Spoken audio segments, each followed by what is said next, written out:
Yesu ashimwe cyane bene data bavandimwe inshuti zanjye ndabashuhuje mu izina ry'umwami wacu Yesu Kristo. Uyu ni umunsi wo tugiye gutangira amasengesho yacu yo kuyoboza Imana inzira idukwiriye. Rero uyu munsi ntago turi bukore live, turakoresha record kuko uyu munsi Imana yamfunguriye inzira, ngiye kujya ku Prayer Mountain gusenga iyi minsi 7. Ndashaka kwimara ku musozi imbere y'Imana kuri Prayer Mountain Kampala, ninginga Imana kandi nzi neza ko Imana iri bukora ibitangaza ku buzima bwacu. Ubu ndagenda ya masaha yo guterana ajya kugera ndi mu nzira ngenda. Rero nzi neza ko Imana iri butugirire neza, nzi neza ko Imana iri buturwanirire. Tuzajya tubana ndi hariya namwe muraha, ariko icyo nsaba ni kimwe, nuko buri muntu wese ahana ari busengere ahindura igicaniro cyo gusenga, ahindura umusozi wo gusengerwaho. Turashaka kubaza Imana inzira ikwiriye ituboneye nyabyo kandi mu mbaraga z'umwuka wera n'izina rya Yesu. Tuzajya tubana kuri live WhatsApp, nzajya duhamagara kandi tuzajya tunaterana kuri YouTube yacu, kuri channel yacu channel yacu yitwa Bishop John K. Umuntu utarakora subscribe yayikora akajya abona ibijeho buri munsi buri mugoroba. Icya kabiri, ushaka gusharinga mugenzi wawe nawe tukajya tubana muri ayo masengesho, kuko muri ayo masengesho harimo ibintu bibiri. Harimo kwiriza ubusa bitatu, harimo kwiriza ubusa no gusenga n'ijambo ry'Imana. Bible ivuga ite? Ivuga ko ijambo ry'Imana nirwo rufunguzo rujya rufungura. Ushobora gusenga, ushobora kwiriza ubusa, ushobora gukora ibisabwa byose, ariko waba udafite ijambo ry'Imana ukabikorera inyuma y'urugi rukinze. Iyo umuntu ari mu rugi rukinze rero nta kintu ashobora kwakira cyangwa kubona. Ijambo ry'Imana nirwo rufunguzo rero. Rero tujya tunyuze ijambo ry'Imana kandi tuye n'umwuka w'Imana rizima mu izina rya Yesu. Yesu abaho umugisha. Reka rero turebe topic yacu, umutwe turimo dusengeramo ni muri Ezira, igitabo cya Ezira, ibice 8 nkuko twabyanditse kuri nuza yacu. Ibice 8 umurongo wa 21 nicyo turi buganiremo muri iyi minsi yose, turi bugenderemo kandi nzi ko Imana ibuduheremo umugisha mu izina rya Yesu. Avuga ngo maze negeka kwiriza ubusa aho ku mugezi, aho kuri uwo mugezi ahava, kugira ngo twicishe bugufi imbere y'Imana yacu, ngo tuyoboze inzira idutunganiye twebwe n'abana bacu bato n'ibintu byacu byose.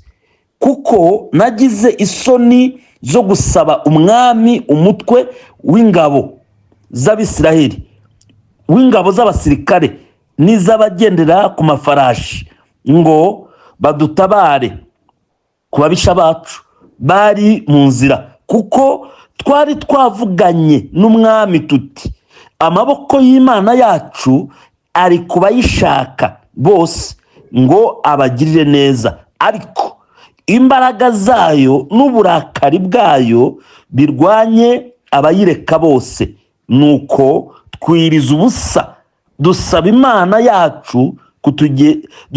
yacu tuyinginga, yemera kutwumvira. Amen. Donc iri jambo ryo turi buvugiremo niryo turi bukomeze gusengeramo aya masengesho, kuko turi masengesho mwuka twise yatubwiye yo kuyoboza Imana inzira iboneye idukwiriye cyangwa idutunganiye. Uyu nguyu Ezira ni umuntu wari umuyobozi w'Abisiraheli igihe bavaga i Babuloni muri bwa bunyage bw'imyaka 70 batashye. Muzi ko Nebukadinezari yari yarasenye i Yerusalemu hose yarahamazeho, abatwaraho ubunyage. Rero abantu barimo batahana, Ezira yaje gutahana irindi tsinda riyoboye. Ariko Ezira arimo ataha, Bible ukuntu itubwiye, iratubwiye ngo yari yaratiye, usomye nk'iki gice ahita wumva neza ngo yari yaratiye umwami amaboko y'Imana yabo n'ubushobozi bw'Imana yabo. Abwira umwami uburyo Imana amaboko yayo arwanirira abayishaka bose, kandi ukuntu Imana irwanya abayanga. amaze kwata amaboko y'Imana, umwami amuhaye uruhushya rwo kugenda. Ezira ageze mu nzira amenya amakuru y'abanzi babo bateze igicu. Arangije Ezira aratekereza, avuga ngo ndasubira ku mwami. Umwami ndamutse musubiyeho nkamusaba umutwe w'ingabo yawuma wo kuturwanirira, ndetse n'abari ku mafarashi yabaduha. Ariko se naba nakojejwe isoni ko namuratiye amaboko y'Imana, nkamuratira imbaraga z'Imana yacu, ndamusubira imbere mbwire ngo Imana nananiwe kurwana n'ababisha bacu? Abwira abantu ngo nibikabeho, abata ahubwo muze dusenge. Nje barageze ku mugezi witwa Ahava, ngo Ezira ategeka abantu ibintu bitatu. Icya mbere kwicisha bugufi, icya kabiri kwihisha inzara, kwiriza ubusa, icya gatatu kwinginga Uwiteka Imana. Abiya ngo mureke twingingire ibintu bitatu. Bakoze ibintu bitatu ariko basengera ibintu bitatu, ngo twisengere twebwe ubwacu. Aba babisha baduteze igico batatwangiriza ubuzima, batatwica, kuko umubisha wawe aramutse abonye n'uburyo kwica nago yakureka. Nimba ufite umubisha ukaba ukiriho, ntago ari uko agukunda, ahubwo burya Imana aramukwimye. Ntabwo umuntu yaba umubisha wawe ngo yo kukwica kushoboye, ahubwo burya barananiye kukwica kubera ukuboko kw'Imana. Hari n'igihe rero Imana iturinda ikaturindisha ukuboko kwayo, twebwe ntitumenye ko Imana irimo iturinda. Niyo mpamvu bivuga ngo hari ingabo nyinshi igitanga zigapfa, ariko twe ntabwo tuzi izo ngabo igihe zipfira, nta nubwo tuzi ahantu Imana izitangira. Yirazitanga gusa ku bwacu, zigapfa twebwe tukabaho. Ezira ngo icya kabiri n'abana bacu bato batarimbukira mu nzira, bari bafite urubyaro rwabo generation ntoya. Icya gatatu avuga ngo batatwambura ubutunzi bwacu cyangwa ibintu byacu tugiye gusanisha Yerusalemu. Ngo barangije ngo bicisha bugufi, biyiriza ubusa, binginga Imana. Biravuga ngo Imana irabumvira, ibarengera kuba bisha babo. Yesu ashimwe cyane. Ibyo ni ibintu Ezira yingingiraga Imana. Niki cyateye Ezira kwinginga Imana? Uyu munsi nicyo nshaka kuvuga. Ni iyihe mpamvu yatumye Ezira ategeka abantu kwicisha bugufi? Badawe iyo nabisomye usanga we yakoresha itegeko nk'umuyobozi, ngo yarabategetse, ntago yabinginze, nta nubwo yabasabye, ngo yabategetse kwicisha bugufi no kwiyiriza ubusa no gusenga no kwinginga. Niki cyateye Ezira gutegeka abantu kwicisha bugufi no kwiyiriza ubusa no gusenga? Nuko yari yamaze kumenya igico kiri imbere yabo, yari yamaze kumenya abanzi babateze bari mu nzira yabo, bagambiriye kubagirira nabi. Mwashaka kuvuga rero twebwe niki cyatumye umwuka dutegeka natwe? Haleluya. Niki cyatumye umwuka dutegeka kwicisha bugufi, kwiyiriza ubusa no kwinginga Imana no gusenga? Haleluya. Icyambere umwuka yambwiye nuko ubuzima bwacu bwa buri munsi ari urugendo. Muranyumva torero? Ubuzima bwacu bwa buri munsi bwo kwizera bwo tubamo ni urugendo kandi rurerure. Haleluya. Ubuzima ni urugendo kandi rurerure, kandi urwo rugendo rurimo ibingibi bikurikira. Ni urugendo rurimo intambara, ni urugendo rurimo ibibazo, ni urugendo rurimo ibigeragezo, ni urugendo rurimo amakuba. Niyo mpamvu dukeneye Imana kujyana natwe kugira ngo iduhe imbaraga cyangwa idufashe kuduha inzira itunganye muri uru rugendo. Ni urugendo rutoroshye rurimo intambara n'amakuba. Buri muntu wese muri uru rugendo agira intambara ze, agira ibyago bye, agira amakuba ye. Iyo umuntu ari mu rugendo rw'ubuzima agira intambara bitewe n'urwego rwariho. Ushaka kureba urwego umuntu ariho ukarwifuza, ukavuga ngo mbaye nka runaka ibibazo byaba birangiye, mbaye nka runaka nakwishima, mbaye nka runaka nanezerwa. Buri rwego rwose rw'ubuzima umuntu ariho, urwo rwego rufite ibigeragezo byarwo, rufite ibibazo byarwo. Rero iyo ugeze kuri urwo rwego uhita wikorera n'ibibazo by'urwo rwego.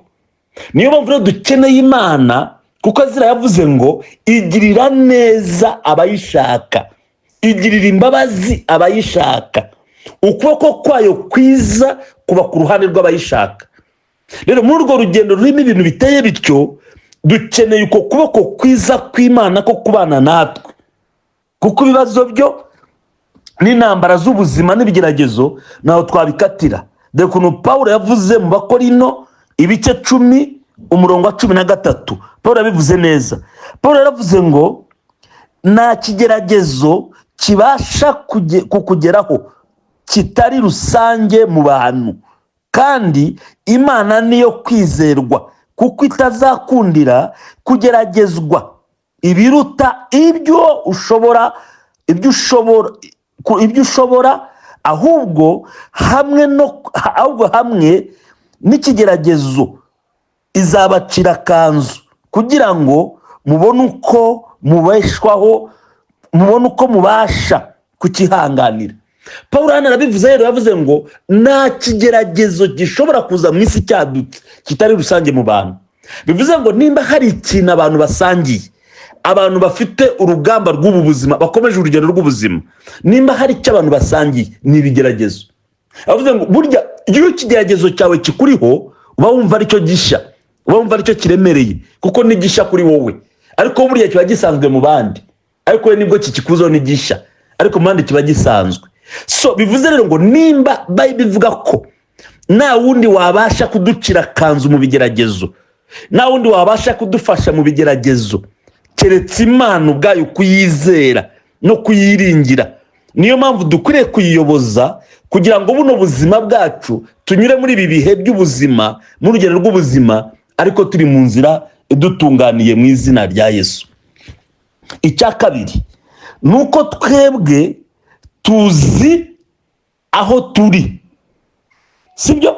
Twebwe tuzi aho turi ndetse n'ahashize hacu, ariko ntabwo tuzi aho tujya. Niyo mpamvu dushobora gutegura plani, tugategura ibintu, tugategura imishinga. Mujya mureba nk'iyo twagiye nko gushingura abantu, hari igihe umuntu avuga ko ariko Mana we, umubyeyi wanjye agiye aribwo nari ngiye gutangira kumwishyura ibyo yankoreye. Bivuze iki ibyo? Bivuze ko twebwe tuzi ahahise hacu, tuzi naho turi ubu ngubu, ariko ntabwo tuzi ejo hazaza. Nubwo twahategura tsoke, ariko ntabwo tuzi neza ko umuryango dutegura tuzawinjiramo, kuko ibyo ngibyo ntabwo ubumenyi bw'umuntu n'ubwenge bw'umuntu bwari bwashobora kubimenya.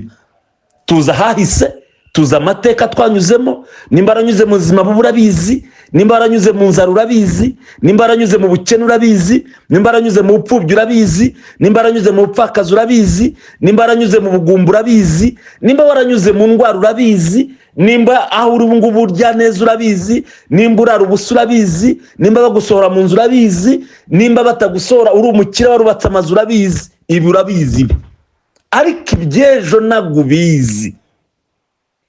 Niyo mpamvu dukeneye Imana muri uru rugendo rw'ubuzima bwacu, nuko hari ahakomeye tutazi, aho tujya ntabwo tuhazi. Dukeneye Imana ituyobora aho tujya. So rero nimba aho tujya tutahazi, bivuze ko tutihagije, bivuze ko tutihagije. Mu by'ukuri tubaye twihagije, twakabaye tuzi aho tujya. Wahura n'umuntu akakubwira ati mu myaka ingahe nibwo nzasaza, ariko ntawe ubizi, kuko tubona bato basaza, tubona n'abashingirwa uyu munsi ejo bagataha, tubona abantu tubona umuntu avuka uwo munsi akagenda, tubona ibintu bitandukanye. So tubona umuntu yambara diguri umunsi yambaye bwaca akagenda, bivuze ko tutazi ejo. Nimba umuntu yambara diguri akagenda adafashe n'umushahara wayo warimwe, ni yakarusha ajya kwiga, yaruha ubwonko bwe, bivuze ko atabizi rero, sibyo se? Nimba umuntu abyara umwana, yamara kumubyara mu gitondo akagenda, ni yakarusha mutwita, kuko ntago tuzi twebwe ejo haza. Tuzi ahahise, tuzi naho turi. Niyo mpamvu dukeneye Imana. Icya gatatu, impamvu ikomeye dukeneye Imana, nuko Imana yo idusumbye. Ikiremwa yarebye mu maboko yayo, izi ahahise hacyo, izi naho kiri nonaha, izi ni iherezo ry'ubuzima bwacyo. Haleluya! Aho niho hatuma Ezira abwira abantu ngo twicishe bugufi, twiyirize ubusa, twinginga Imana ituyobora inzira idukwiriye, kuko irabizi izi nzira iri imbere. So reka mvugane nawe rero mubwire ngo dukeneye kwicisha bugufi, dukeneye kwiriza ubusa, dukeneye kwinginga Imana, kuko yo izi nzira ikubonereye. Ushobora kuba nonangaha uri mu nzitane, ushobora kuba nonangaha uri mu bibazo bikomeye, ushobora kuba nonangaha nta nzira ubona, ushobora kuba nonangaha uri ahantu hateye ubwoba, ushobora kuba nonangaha uri mu kaga karemereye, ushobora kuba nonangaha uri ahantu habi haruhije. Ariko ndakubwiza ukuri ngo Imana izi abaguteza igico, izi umubare wabo, izi ubuzima buri imbere, izi ibyo urwana nabyo, izi ko uzabinesha, izi ko izakurwanirira, izi ko izakuyobora mu nzira. Wowe icyo usabwa ni kimwe, ni ukuyiha ubuzima bwawe, ukayizera, ugasenga, tugaca bugufi tukayoboza, iwawe ukahagira igicano minsi 7, ku kazi ukahubaka igicano cy'iminsi 7, imodoka ukubakamo igicano cy'iminsi 7, urugo rwawe ukarwubakamo igicano cy'iminsi 7, tukinginga Imana ya Isiraheli. Muri iyi minsi 7 ndagutangariza iki? Imana yaza kukuyobora inzira kandi ikubonereye kandi ikwiriye kandi y'umugisha mu izina rya Yesu. Amen. Mwami wacu Yesu Kristo, databuja muzima, haleluya. Lirasiya kia. Ndasengera abana bawe bose Mwami Imana, barimo kumva ijambo ryawe, barimo gusenga, barimo kwiriza ubusa, barimo kwicisha bugufi, ndabasengeye mu izina rya Yesu ngo umanure imbaraga zawe. Uko ijambo rivuga ngo nuko wumva gusenga kwa Ezira na bagenzi be, ubarengera kuba bisha babo bari bateze igico, urabarwanirira ndetse urabajyana ubageza mu gihugu cyiza cy'amasezerano amahoro. Uko niko nanjye ngusabye Mwami, ngo unyemere ukuboko kwawe kwiza kube ku ruhande rwacu, imigambi yawe myiza ibane natwe, imbaraga zawe zibane natwe, ibitangaza bikoreke mu izina rya Yesu. Udufashe muri uku gusenga, uhagaye natwe muri uku gusenga, utugire neza muri uku gusenga, utwambike imbaraga muri uku gusenga, uduhe ubwiza bwe muri uku gusenga, udusuke amavuta muri uku gusenga mu izina rya Yesu. Mwami, icyubahiro cyawe n'imbaraga zawe bigaragare mu izina rya Yesu rikomeye kandi isumba amazina yose.